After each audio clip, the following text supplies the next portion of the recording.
شعب ابی طالب 7 نبوی کا واقعہ۔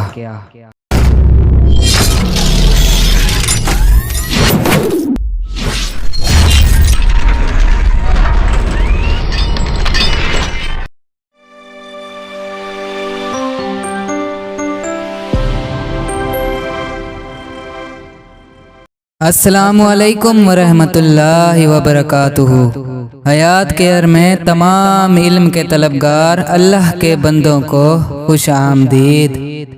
اعلان نبوت کے 7ویں سال یعنی 7 نبوی میں کفار مکہ نے جب دیکھا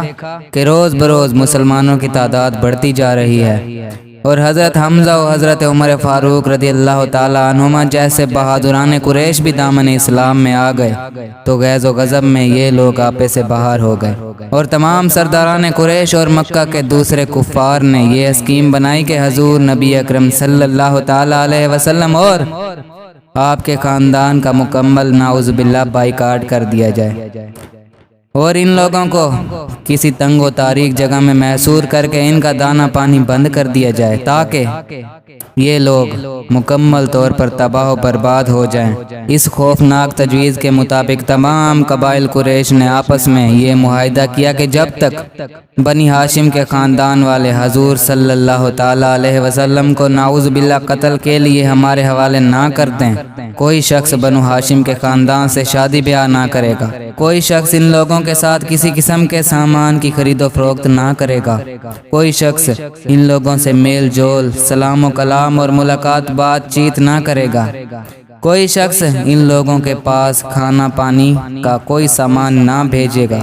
منصور بن اکرمہ نے اس معاہدے کو لکھا اور تمام سرداران قریش نے اس پر دستخط کر کے اس دستاویز کو کعبے کے اندر آویزاں کر دیا۔ ابو طالب مجبوراً حضور اقدس صلی اللہ تعالی علیہ وسلم اور دوسرے تمام خاندان والوں کو لے کر پہاڑ کی اس گھاٹی میں جس کا نام شعب ابی طالب تھا پناہ گزین ہوئے۔ ابو لہب کے سوا تمام بنو ہاشم کے کافروں نے بھی خاندانی حمایت و پاسداری کی بنا پر اس معاہدے میں حضور صلی اللہ تعالی علیہ وسلم کا ساتھ دیا اور سب کے سب پہاڑ کے اس تنگ و تاریک درہ میں محصور ہو کر قیدیوں کی زندگی بسر کرنے لگے، اور یہ 3 برس کا زمانہ اتنا سخت اور کٹھن گزرا کہ بنو ہاشم درختوں کے پتے اور سوکھے چمڑے پکا پکا کر کھاتے تھے، اور ان کے بچے بھوک پیاس کی شدت سے تڑپ تڑپ کر دن رات رویا کرتے تھے۔ سنگ دل اور ظالم کافروں نے ہر طرف پیرا بٹھا دیا تھا تاکہ کہیں سے بھی گھاٹی کے اندر دانہ پانی نہ جانے پائے۔ مسلسل 3 سال تک حضور صلی اللہ تعالی علیہ وسلم اور خاندان بنو ہاشم ان ہوش ربا مصائب کو جھیلتے رہے، یہاں تک کہ خود قریش کے کچھ رحم دلوں کو بنو ہاشم کی ان مصیبتوں پر رحم آ گیا اور ان لوگوں نے اس ظالمانہ معاہدے کو توڑنے کی تحریک اٹھائی۔ چنانچہ ہشام بن عمرو عامری، زہیر بن ابی امیہ، مطعم بن عدی، ابو الجنتری، زما بن السود وغیرہ یہ سب مل کر ایک ساتھ حرم کعبہ میں گئے، اور زہیر نے جو عبد المطلب کے نواسے تھے کفار مکہ کو مخاطب کر کے اپنی پرجوش تقریر میں یہ کہا کہ اے لوگوں، یہ کہاں کا انصاف ہے کہ ہم لوگ تو آرام سے زندگی بسر کر رہے ہیں اور خاندان بنو ہاشم کے بچے بھوک پیاس سے بے قرار ہو کر بلبلا رہے ہیں۔ خدا کی قسم جب تک اس وحشیانہ معاہدے کی دستاویز پھاڑ کر پاؤں سے نہ روندی جائے گی میں ہرگز چین سے نہیں بیٹھوں گا۔ یہ تقریر سن کر ابو جہل نے تڑپ کر کہا کہ خبردار، ہرگز تم اس معاہدے کو ہاتھ نہیں لگا سکتے۔ زما نے ابو جہل کو للکارا اور اس زور سے ڈانٹا کہ ابو جہل کی بولتی بند ہو گئی۔ اسی طرح مطعم بن عدی اور ہشام بن عمرو نے بھی کم ٹھوک کر ابو جہل کو جھڑک دیا، اور ابو الجنتری نے تو صاف صاف کہہ دیا کہ ابو جہل، اس ظالمانہ معاہدے سے نہ ہم پہلے راضی تھے اور نہ اب ہم اس کے پابند ہیں۔ اس مجمع میں ایک طرف ابو طالب بھی بیٹھے ہوئے تھے۔ انہوں نے کہا کہ اے لوگوں، میرے بھتیجے حضرت محمد مصطفیٰ صلی اللہ تعالی علیہ وسلم کہتے ہیں کہ اس معاہدے کے دستاویز کو کیڑوں نے کھا ڈالا ہے،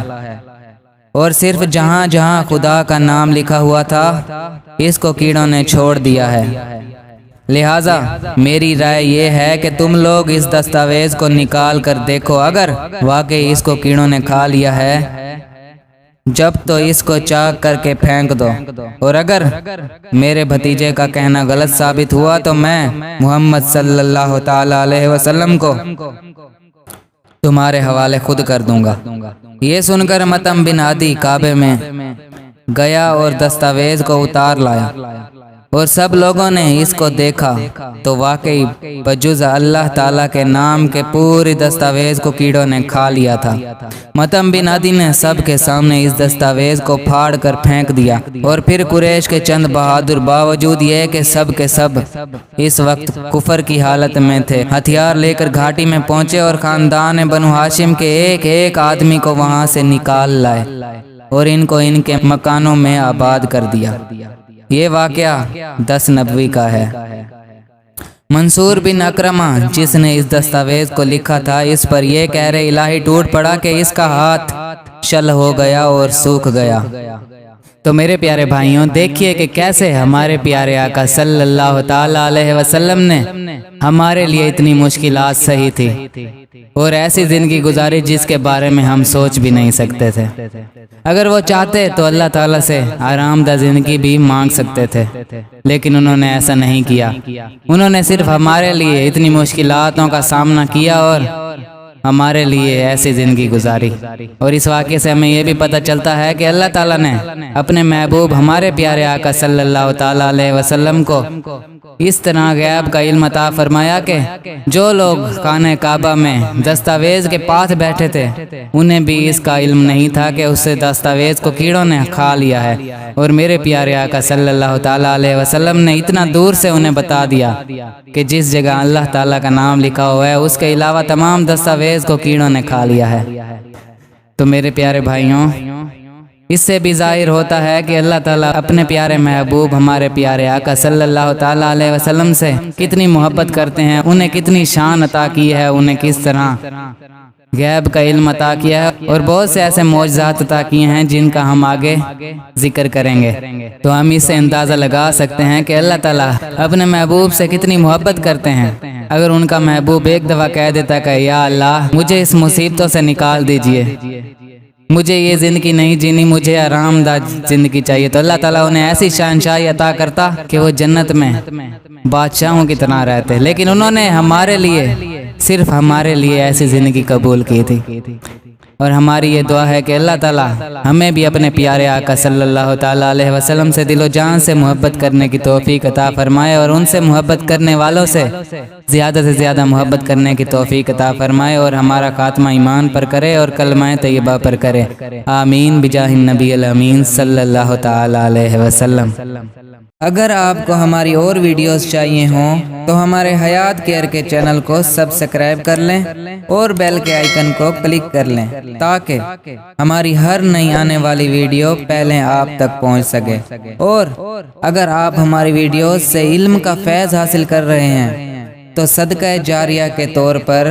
دوسرے بھائیوں کو بھی زیادہ سے زیادہ شیئر کریں، اس لیے کہ وہ بھی علم سے فیض یاب ہو سکیں۔ اللہ حافظ۔